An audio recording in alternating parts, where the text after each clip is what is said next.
both games, I want there to be a middle game, right? I want there to be something that has the flashiness and the feeling of skill expression that Overprime has, but plays at the quality that Predecessor plays at.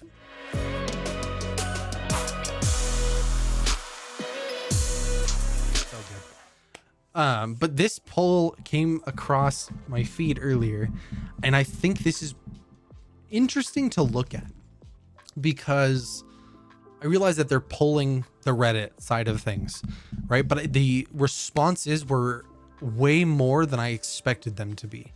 So do you play the game? Curious how many peeps are playing. What's up, Swift? There are 386 votes, which is pretty good for a predecessor r/predecessor game poll from everything I've seen. 242 hit yes. I expected yes to be the highest, so that's not terribly surprising. No, I'm waiting for it to be free. I expected to be the next highest. No, I'm waiting for it to be on console next. And then no, I'm waiting for the game to be improved more. The fact that that one is sitting at 81 votes, that there's more votes for that than the other two combined, really, really, really surprised me. And I wanted to talk to you guys, what about Predecessor? I'm amazed that there are that many people on Reddit at all. Well, I just outed myself as a Redditor. So, but I wanted to talk to you guys. What do you think these 81 people are looking for? That they want the game to be improved more? Because if they're saying they want the game to be improved more, my curiosity comes from that they're not talking about matchmaking because they don't know that matchmaking is bad other than the 5 million posts. Right? What's up, Jacko? What's up, Minimum 10? Other than the 5 million posts about matchmaking being terrible for Predecessor, these 81 people theoretically never have experienced that themselves because they're waiting for the game to be improved more. So what systems do you guys think need to be improved more that these 81 people can see at a glance when they look at Predecessor content or the Predecessor Reddit, aside from matchmaking? I'm waiting for the game to be improved. I'm a big Pred fan and not enjoying the game at all, and I didn't participate in this poll. Okay. So I guess you bring up a good point, Swift, that I didn't think about, is that these 81 people could be people that have played the game and they're saying no, they don't anymore because they're waiting for the game to be improved. It's just missing too many features, ranked mastery, and skins. And I think progression would be the number one like improvement that I would put on this list. You know what? I'm gonna do it. We're gonna make a notepad.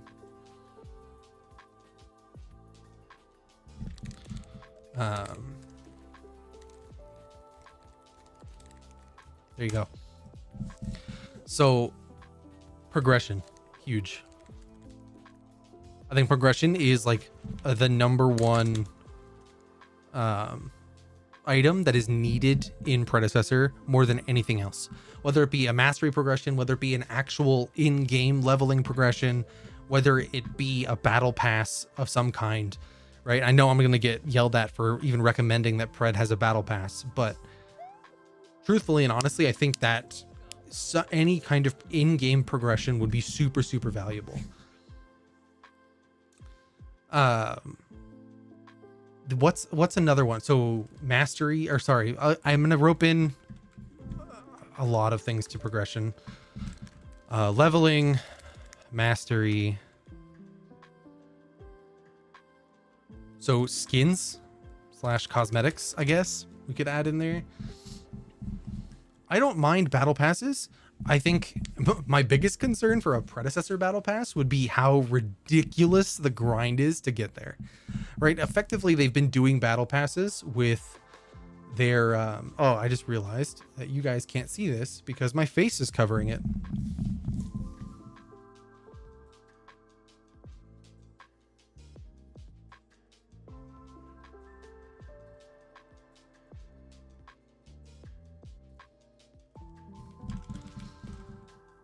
Hating on Pred, what a fan. I know, dude, crazy.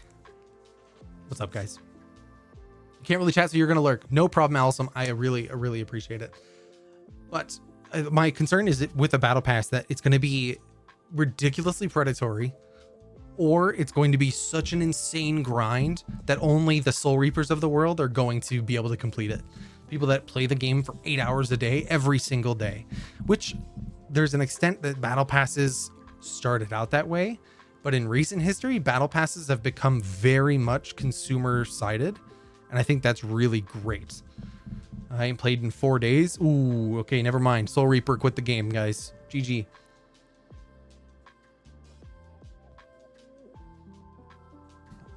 So I'll add battle passes to progression.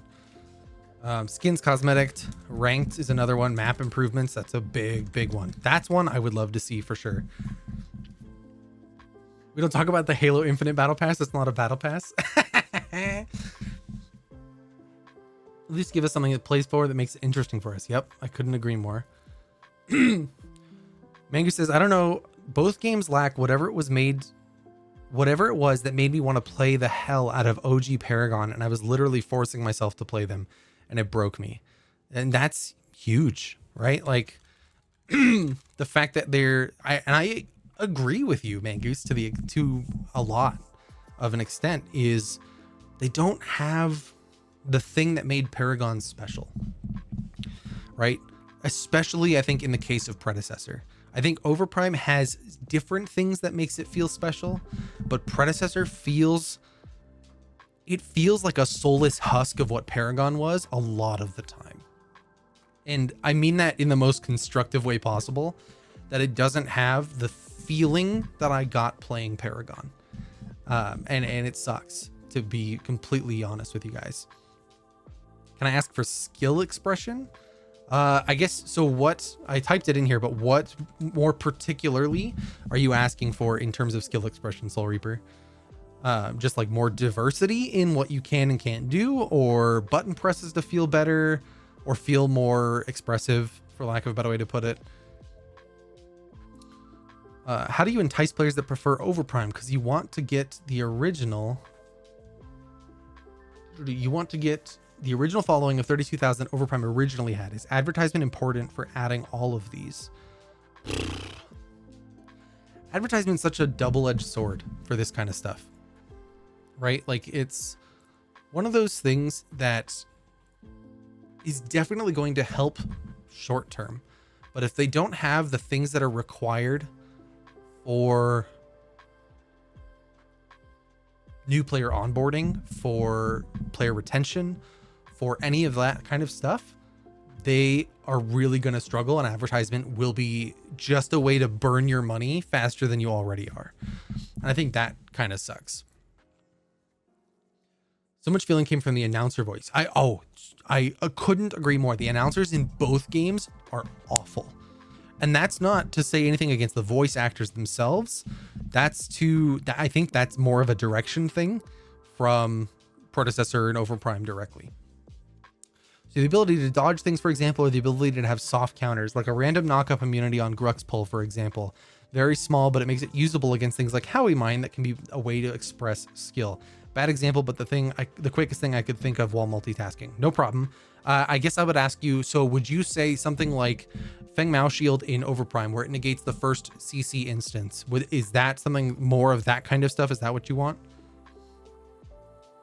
Why are we talking Pred? Can't we talk Ethereal? Maybe later. We can talk stuff for sure. They're both bad. Pred is okay-ish. And see, for me, I would say Overprime is okay-ish, and Pred's is just kind of there. Right? I more often recognize Overprimes as existing than I do Predecessors when I play the game. Or make abilities not lock on, like the Bellica ult should not be lock on. And I agree with you that I think in an effort to seem more console friendly, Predecessor has probably overshot and gone too far in their console friendliness by making so many things lock on. And Overprime to an extent did the same thing. There are a lot of abilities in Overprime that are lock on now that didn't used to be. I agree with you. It's a bad excuse. Like I said, I think they overshot the mark. Right? I think there's so many things that people think are required to be console friendly, when in reality, even Ethereal with the extra buttons, the extra ability, the extra class ability, and a lot of the extra actives and stuff can still fit on a console controller comfortably. Both the announcers are terrible. It's very last minute and it feels, an OP sounds like a dude talking in slow motion with broken English. I agree. I think the translation, or the localization, sorry, is the technical term. The localization for English in Overprime is not great.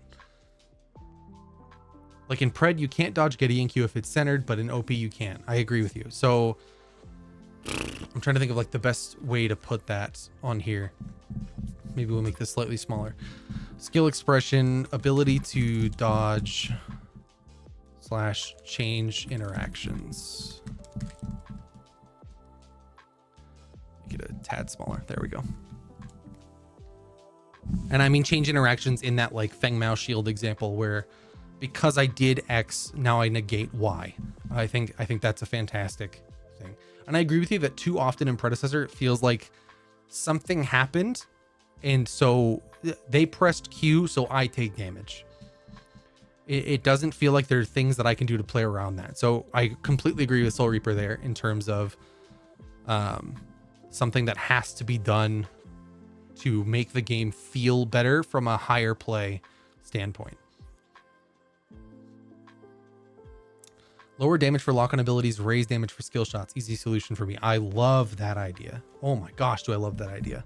Lock-ons should be less rewarding. Straight, plain and simple, right? Even something like Revenant Q. And Revenant Q's gotten a lot of nerfs since he came out in Predecessor, but Revenant Q does a ridiculous amount of damage for being a lock-on ability. Effectively lock-on. I guess it's slightly different. They just up movement speed a little bit and increase map size a bit. So that's the problem, is if Predecessor ups movement speed, the game is going to feel much worse because the map is so small and the map is so congested that they got to do something different. They have to do something with the map before they can do anything with movement speed, realistically. Haven't played much with Pred. The evade ability of really strong ADCs in OP is rough style right now, aka Time Murdoch knockback cancels so much. Is it like that in Pred? No, not in the same way, at least. Pred, the dodges, or the Pred, it just feels like it's near impossible to dodge if the other player is playing correctly or playing most optimally. Whereas in Overprime, it feels like you are disadvantaged when you play. I think Overprime actually has a better rock, paper, scissors in that regard. If I'm playing on Kalari in Overprime and I jump on a Murdoch with my E and he immediately shotgun blasts me away and knocks me back, I can't catch him anymore. Realistically, right? He's going to get away 9 times out of 10 because I misplayed that interaction. Whereas in Predecessor, it feels like it's whoever acts first and whoever doesn't miss or whoever places their ability correctly benefits no matter what. You really can't cancel abilities in Pred, but you can OP, you get canceled with no animation. Both are on the extremes. I prefer the OP version. I agree with you. I was thinking about this last night. I was playing ARAMs on Overprime.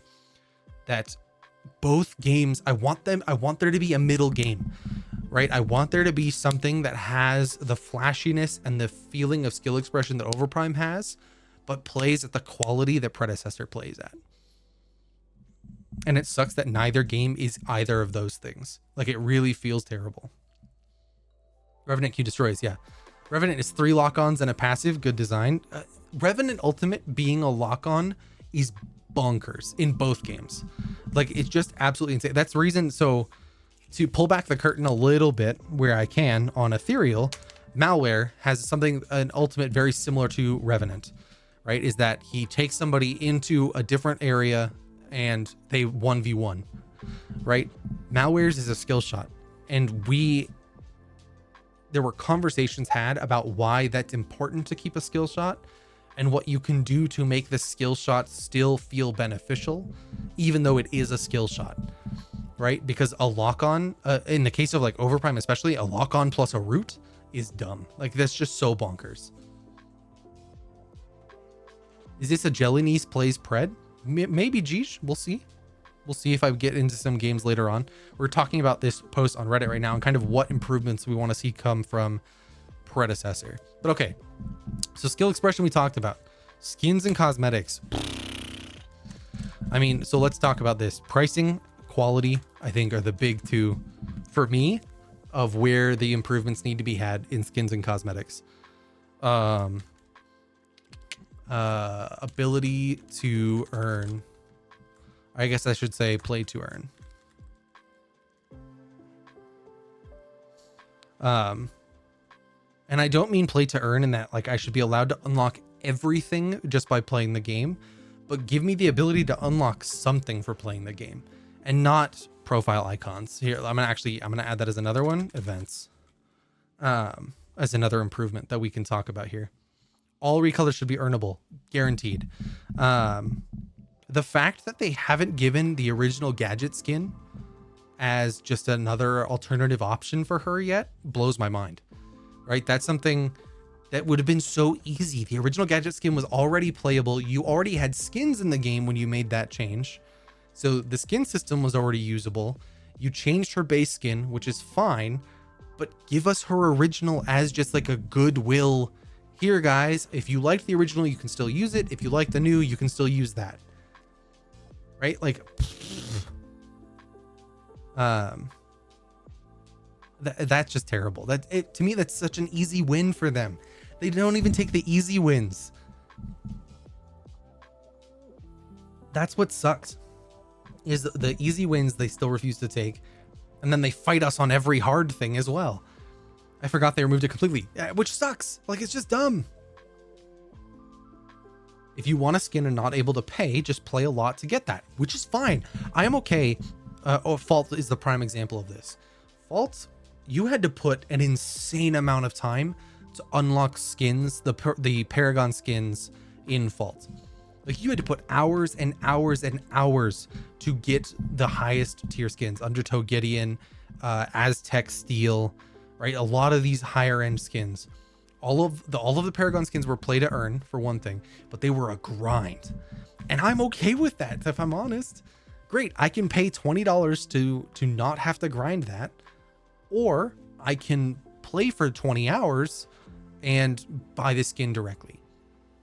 Either way, and this is the thing that I don't feel like they understand. Maybe they do, maybe I'm talking out of my butt with this, but it doesn't feel like they understand that playtime should be just as valuable, if not more valuable, than my actual money. If I am putting 40 hours into your game, if I'm putting 400 hours into your game, if I'm putting, someone was in here the other day saying they have 1,200 hours into the game. I think it was Crashy, was in Predcast saying that, right? If you have that much time into the game, what have you gotten for your time? The devs have gotten a lot for your time, and you've gotten what exactly? You had to pay them to play the game. You put 1,200 hours in after you paid them to play, and they benefit from it all. Like, it just, playtime rewards would be huge, right? And the company feeling like they are rewarding your playtime, I think, is so valuable. Even if it's in login rewards. If there's a login reward that when you log in, they give you 50 platinum. And then when you play your first 2 games for the day, you get another 50 platinum. So you can get 100 platinum a day, right? They're going to charge $13 for a Bellica skin with a face tattoo, right? Well, that means I have to play for 13 days. I have to log in and I have to play at least 2 games for 13 days to get a Bellica skin. How is that not worthwhile? How is me playing your game for 13 days, theoretically at least an hour each day, assuming there's not surrenders, assuming you're getting 30-minute average games, that's an hour a day that I play for 13 days. And I get nothing for it. Whereas you could give me a Bellica skin that is really basic for my time. A system that I really thought was going to be better that Fault had that was just awful, I think because it was underutilized, was the skin tokens or the hero tokens or anything like that. Right? It was level rewards that you got a skin token, and when you had 10 skin tokens, you could unlock a basic skin, a rare skin, right? Using those 10 skin tokens. It's not devaluing, quote unquote, your currency by giving away free currency, but it still feels like you're rewarding your player and letting them then choose what they want to get after the fact. Right? I played Pred like 900 hours and I have no rewards. Exactly. Like, why? Again, I went to this example earlier this week on my last stream, of if you value your time at $1 an hour, Swift, If you value your time at $1 an hour and you put 900 hours into Predecessor, that'd be $900. And now I'm not telling them to give you $900 worth of currency necessarily, but give you something, right? Like I really do hope that they retroactively go back and say like, okay, you've played 500 games. We're going to give you XYZ stuff because of that, right? Like it just, right now it feels like the time investment that people are putting in is not being rewarded, and that sucks, right? Even me, let's see here. Predecessor. I have 223 hours into Predecessor. You guys have heard me on FTM. You've heard me on all these things. You've heard me talk immense amount of crap about Predecessor, and I have 223 hours into the game, right? Like that's fine. Rookie hours, that's fine, right? But what do I have to show for it? It's like all I got was just stupid t-shirt is what it feels like. And that's awful. Like that's just a bad feeling overall. And profile icons are not it for 20 hours of my time. What do you get for the same amount of hours in OP? Any recolor you want. Any recolor you want. They've also given away currency for free.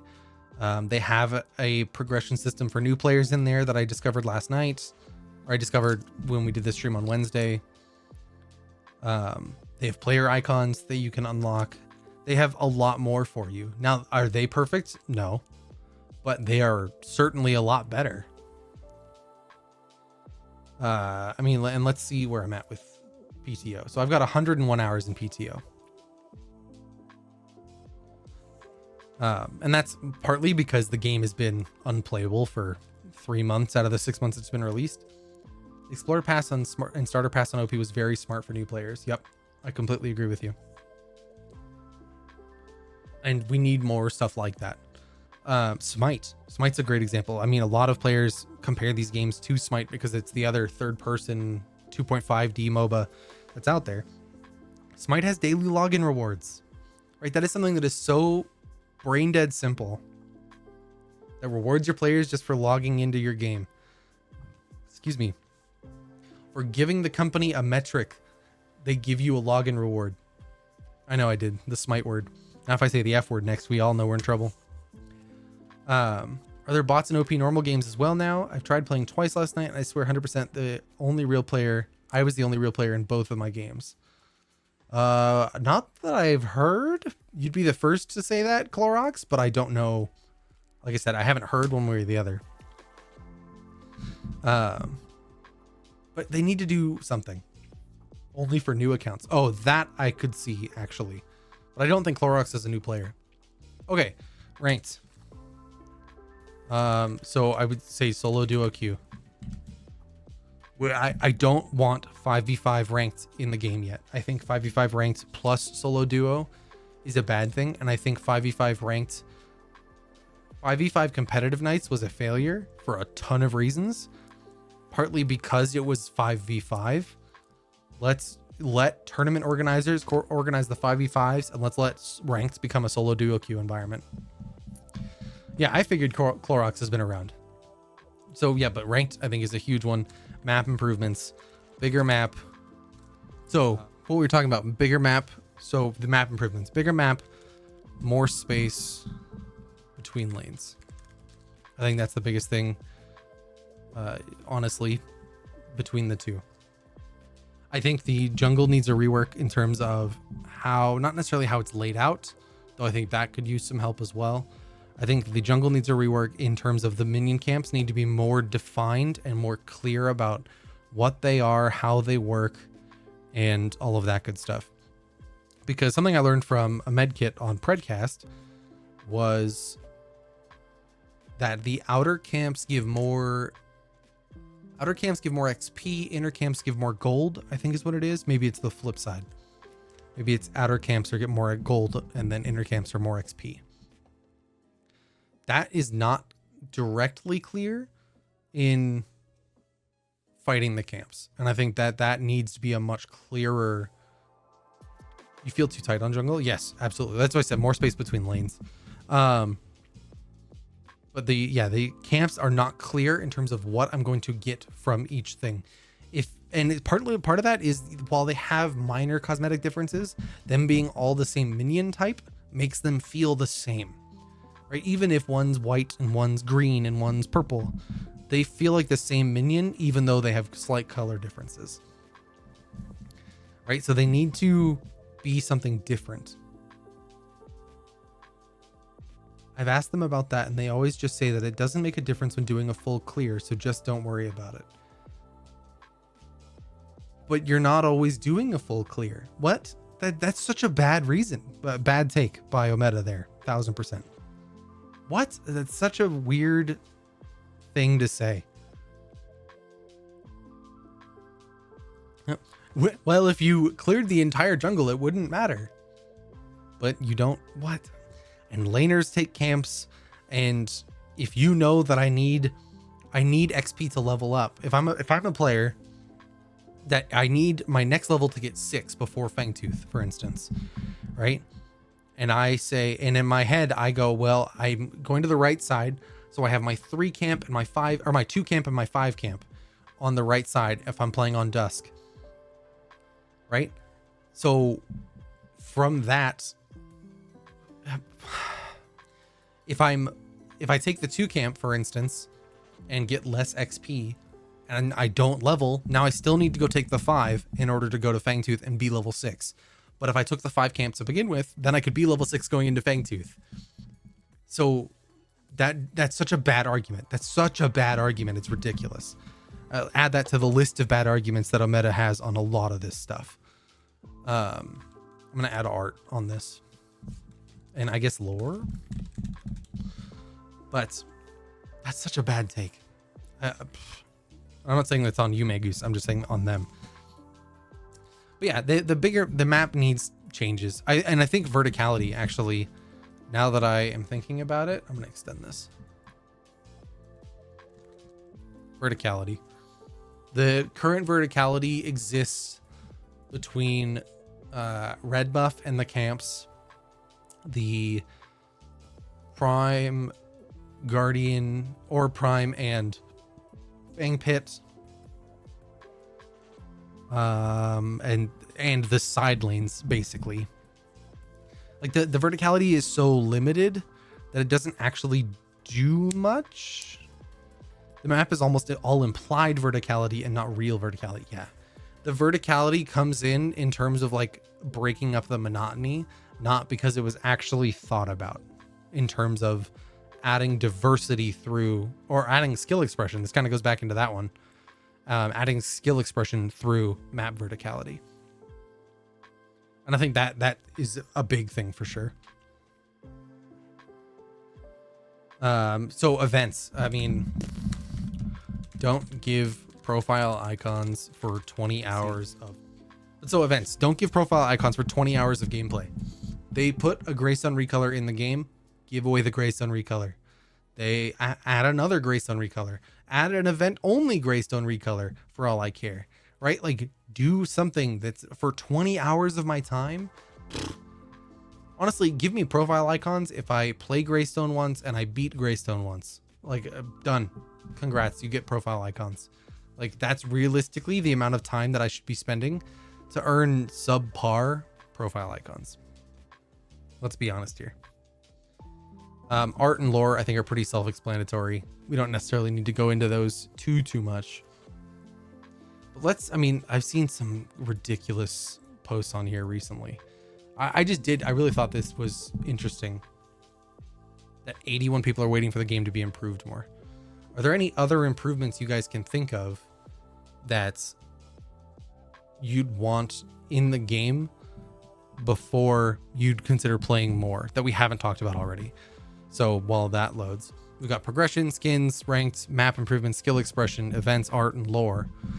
What else? What are the like other things? I mean, I guess heroes, more heroes is another one that we could add in there. Right? Like, there's so much more that could be done that's just not being done. And I don't say this to be a jerk. And I know that a lot of stuff I've said can easily come across that way. But I don't know why they have 50 people on staff. I don't see, I would hope that the majority of those are some kind of console developer, and that's why we're not seeing a lot out of them, because they're developing for both. They're trying to add new content to the game, and they're also trying to develop for console at the same time, which I would recommend against probably, but I don't know where 50 people's resources are going on this project. Truly and honestly, there's not art really coming out. They're not doing any extensive marketing. They're not adding new heroes at a pace that makes sense. They're not doing a lot of stuff. Like the skins, the 3D models, they're not coming that we've seen, right? Maybe they've got a backlog of 50 skins, but I, at this point, don't believe it. Based on the Bellica skin that they teased, I really don't believe it. So where is this coming from? Where are the 50 devs' time and effort and money going into? To be completely honest with you guys, right? Like, there are not 50 devs, for one thing, on the Ethereal team, but the turnaround time for new things on Ethereal is much faster than what we've seen come out of these games, and Ethereal is basically 100% original IP, right? That they may be using assets here and there on the map specifically, but for characters especially, it's new IP, right? Like, Pred Early Access looks almost the same as of a year ago, other than new heroes. Yeah, you're basically right. Like, and from a year before that, it looks basically the same, right? New heroes has been the thing that's making them different, and they haven't even added that many new heroes aside to really say that that's huge. They removed item actives, which I guess, but I wouldn't say that makes it look different. It makes it play different, to be sure. But when I'm looking at and they updated the engine, so did Ethereal in not as much time as you would think. So, and I'm not going to say that Ethereal is at the quality level that Predecessor is by any stretch of the imagination, but 4 to 5, they really tried to make it as easy as possible to make that transition. Personally, no hate to Ethereal, but I'd like to wait for new features rather than get the quality that Ethereal showed us. And I agree with you. Like I said, I don't think Ethereal's at the quality level that Predecessor is by any stretch of the imagination. But and this is not the actual time frame, right? But if it takes a month to move from Unreal Engine 4 to Unreal Engine 5, where did the other 11 months go of the year between the last test and Ethereal and Predecessor Early Access? If it takes a month to do a character, right? I guess they're releasing a character a month, so that balances out slightly. But like, where the 50 people, 50 people, that's a lot of manpower that we're not seeing come out on the other end. Where is that all going? Again. But like, it's what we said with Overprime and Predecessor in the past too. Overprime has cranked out content, but it's been subpar in quality. Not bad quality, just subpar. And Predecessor has really solid quality, but no content to be found. Right? And both of the games need to find a better middle balance. And I think Overprime is starting to find that balance, whereas Predecessor feels like it's getting worse. They're delaying content over it. And that's where I get really, really nervous. This is the kind of stuff we started seeing out of Paragon before it died. And I'm not saying that Predecessor is at that point by any means, but it's a scary thing to start seeing similar trends come out of these games. Fault did the exact same thing. They started delaying content endlessly and like, oh, well, it's coming in the future and we want to, and this, that, and the other. And then they suddenly announced server closure, right? Like, is that if the old content is this slow, how slow is original content? Yep. That's a fantastic point, Soul Reaper, because you're right.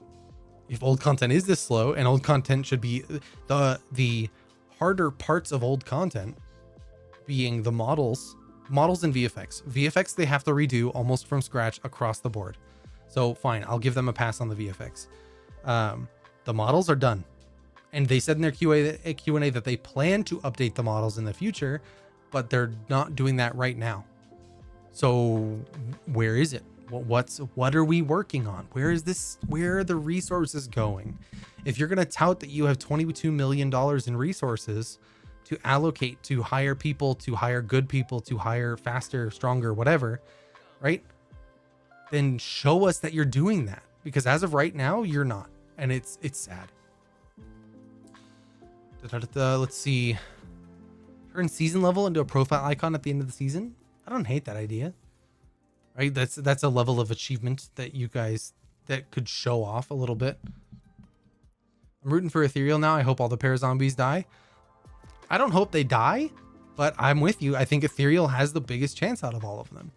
Truly and honestly. These guys are trying to recreate a game that died for very specific reasons, other than, here we go, I said I was going to say the F word, other than Fortnite coming in, right? Like Paragon died for many other reasons, many other good reasons.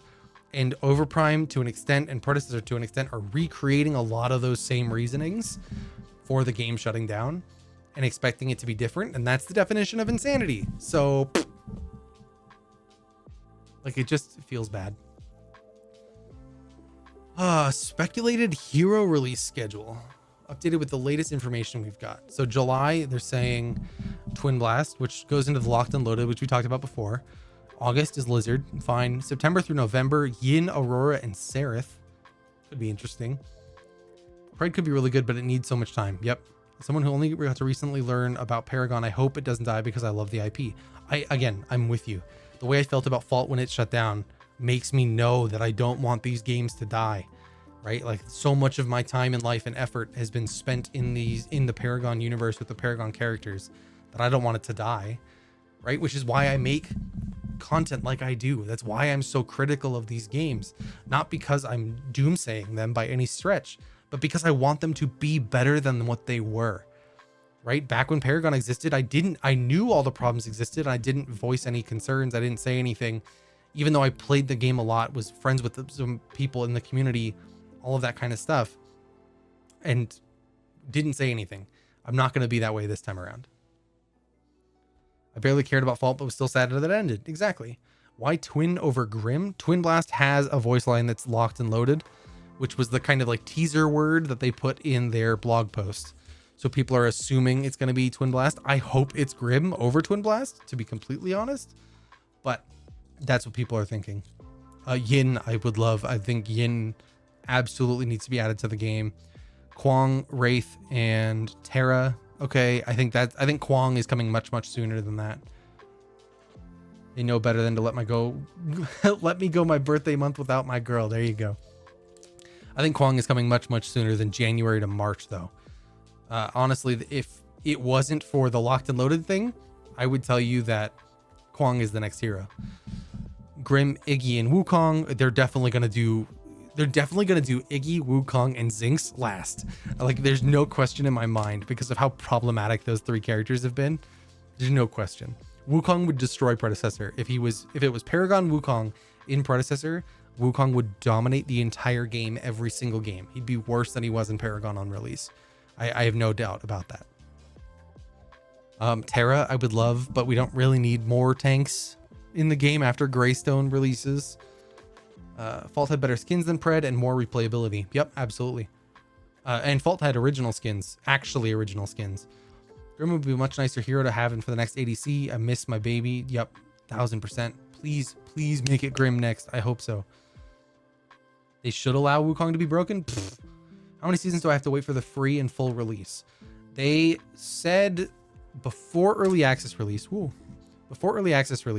They said that they were going to do, I think the estimate was that they were going to do at least 3 seasons before a free to play release. I don't know if that's changed or not, and I don't know that that's accurate. I honestly don't remember that much anymore. It was something like 3 to 4 seasons. Like, people expected basically a full year of EA and then a full release of some kind. And it sounds like with console coming this year, console and free to play may go hand in hand, but we'll have to wait and see. Overall, I don't dislike the order that this is in. I don't disagree with it, but I think Kwong is earlier.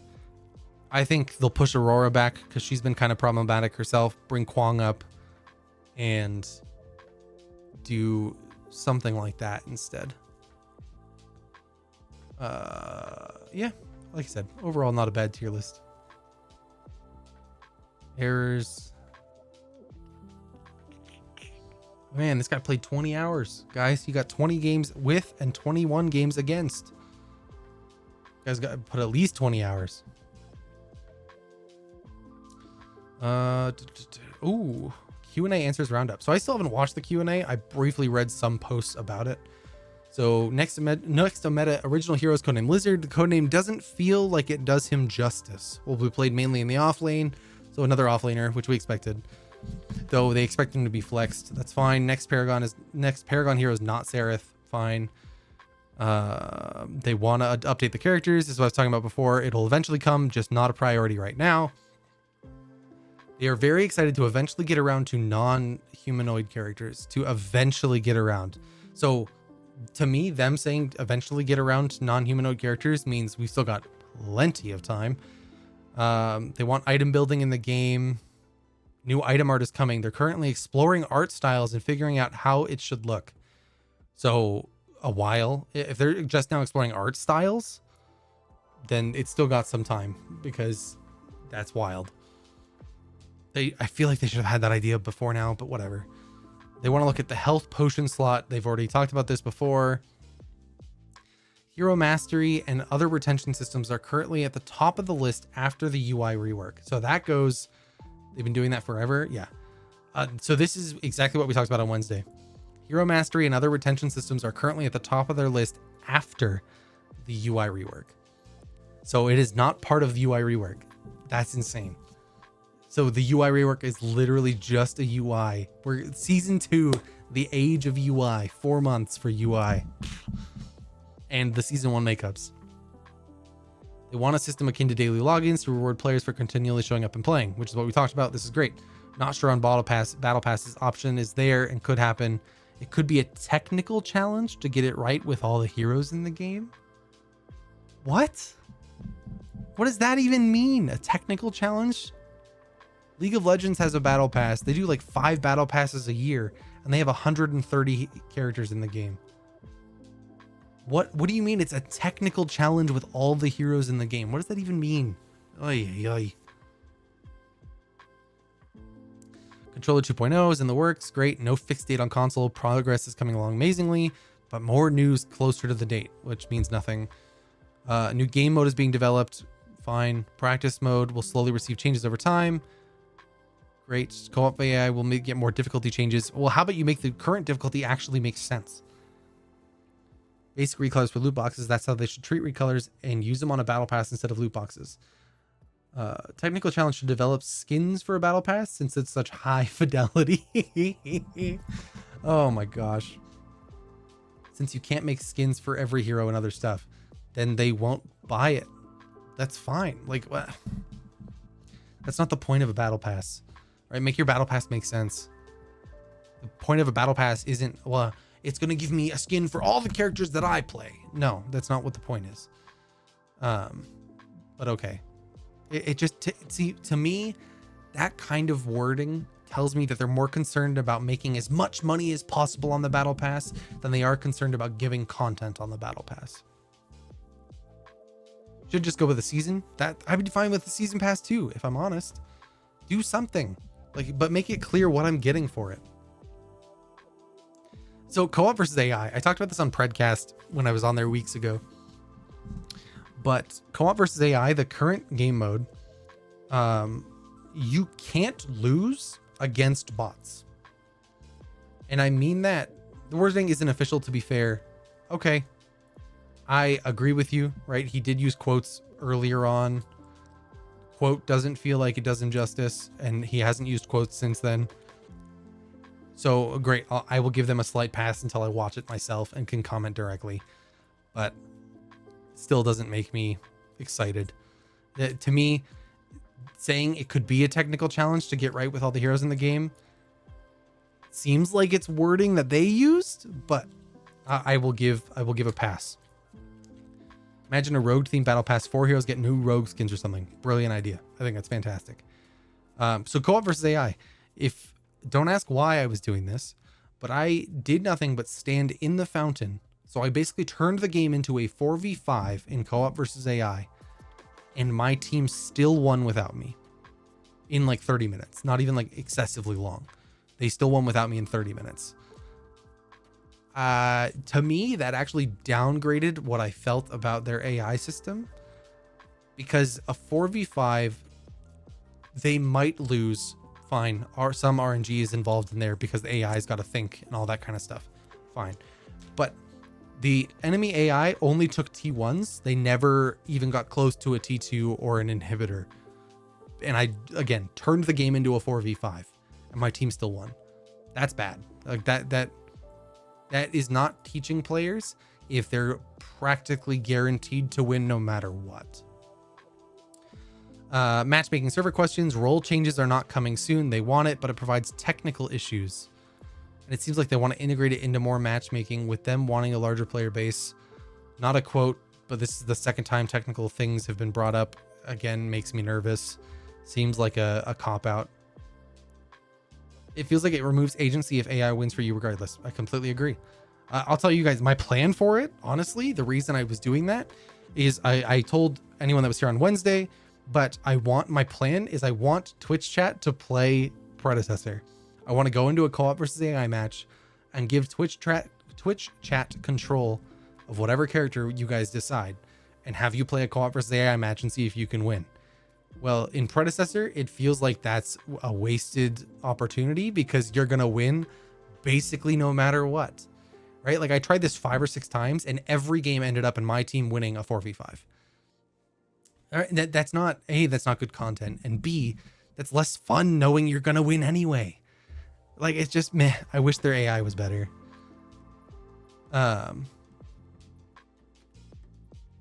Ranked questions. Yeah, yes, I understand. Ranked and matchmaking are big ones.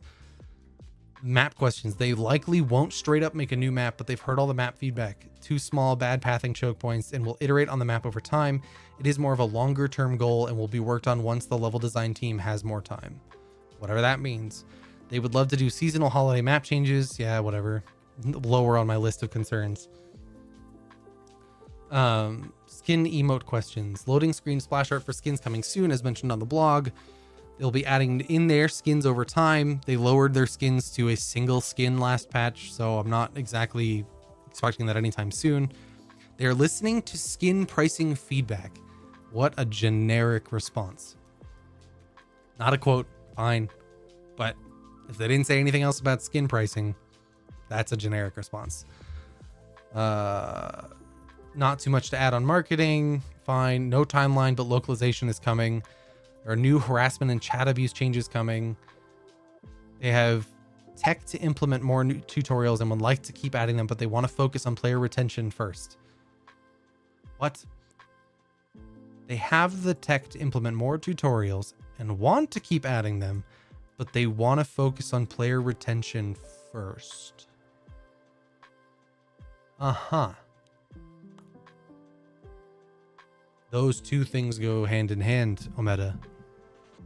If you teach your new players how to play your game, you have a higher player retention because they know how to play your game. Jesus. More HUD customization, including crosshair customization and hopefully different element placements. But they will look more into it after the UI update. Crosshair customization certainly is not the thing I'd be looking for here. Lore will come, not right now. They want to add unique casting customization for each hero. Fault had it, but it's difficult to set up technically. This is the third time that words come up. This makes me nervous, guys. They would love to keep doing events like Countess and Kira and Greystone's Ruin and Glory. They're listening to feedback and don't want it to be too grindy. Well, 20 hours for 2 profile icons is too grindy. An updated crosshair, I agree with you. I don't think crosshair customization should come before a lot of other things.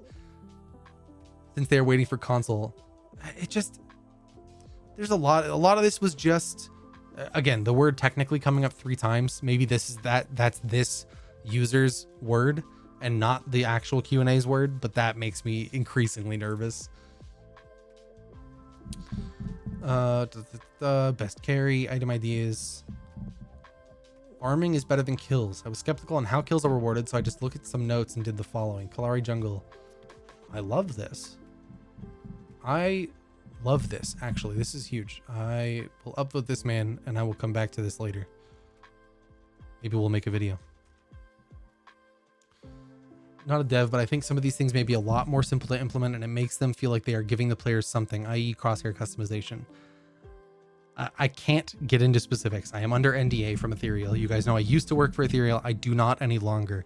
But I saw a lot of the time that things got implemented, and a lot of it is a lot faster. With people that are newer to the engine, they are a lot faster than what we're getting out of either game. And that's where the 50-person dev team does not make a ton of sense. Quality notwithstanding, if something can be implemented in days and then you spend the rest of the month improving the quality of it, why is it taking 6 months? It's really tough to see.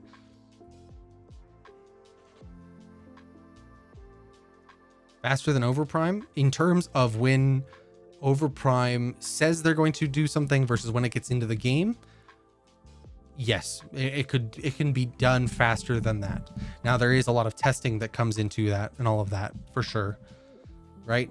But something like a UI, there's less testing involved and more just slight refinement, and that it makes me nervous. UI can be a heavy performance hit. I will give them that. So making sure it's not is a big deal. But that being said, a 5-month season to implement only UI changes doesn't make a ton of sense. A matchmaking question or a post.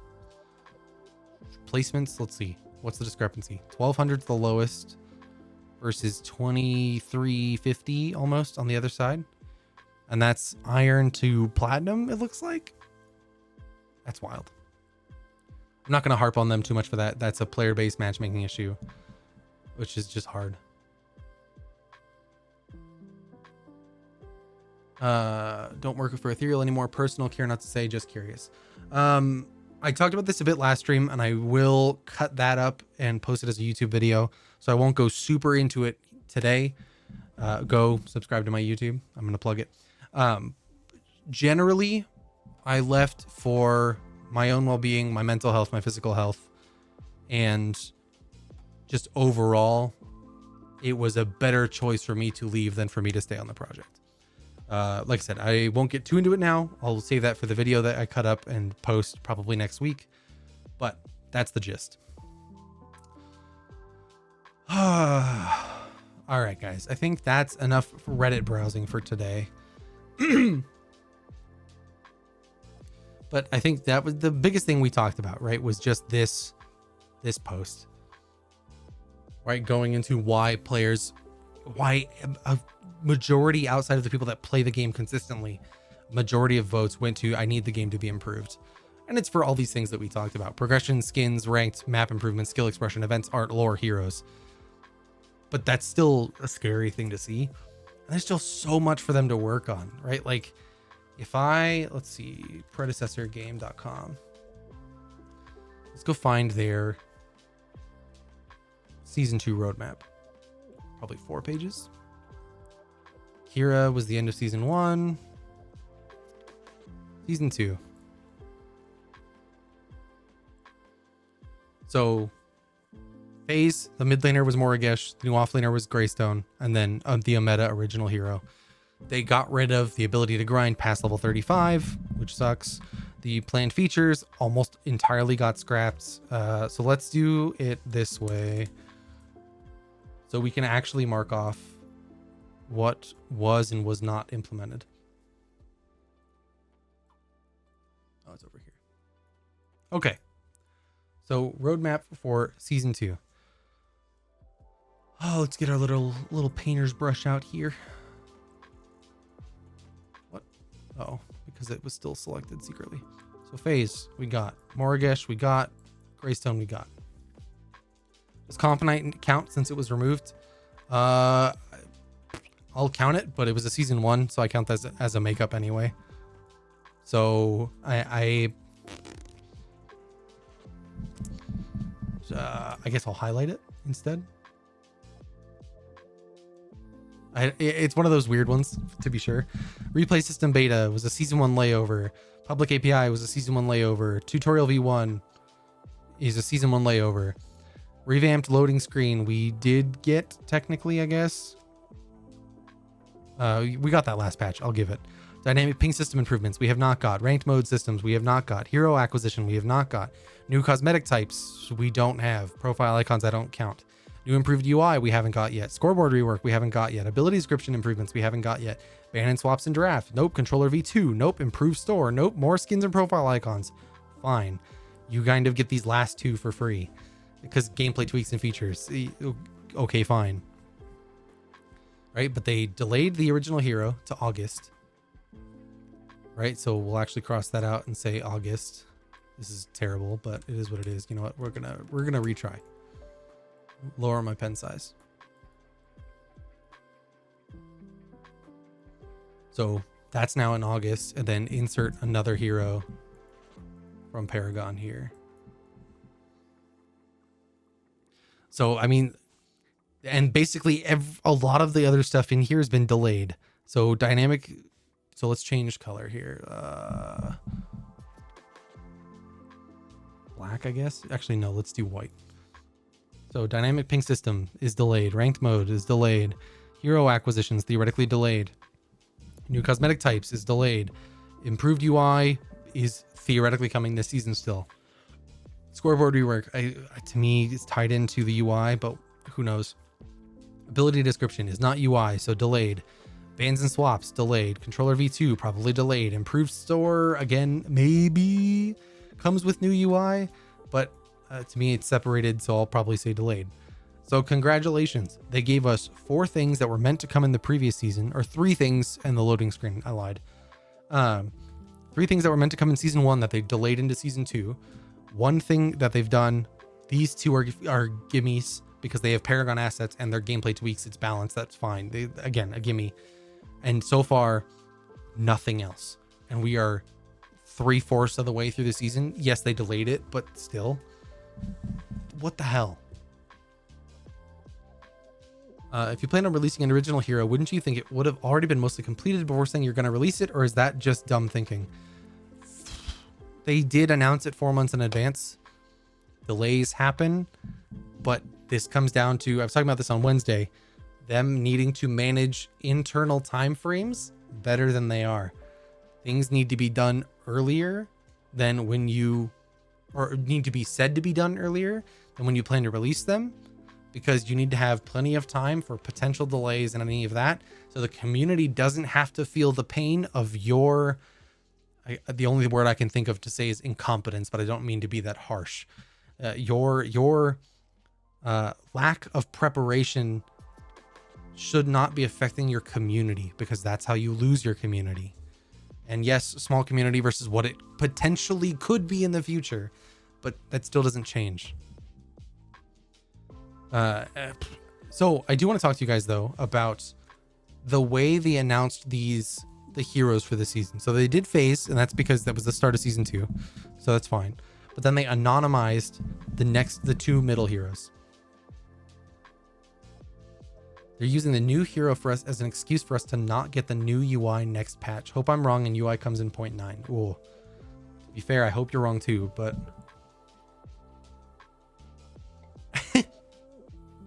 SwiftX, I didn't say that.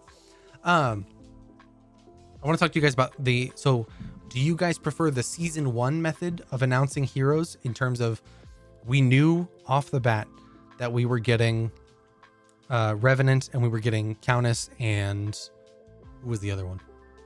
Who was the other one? Revenant, Countess, Kira, of course, and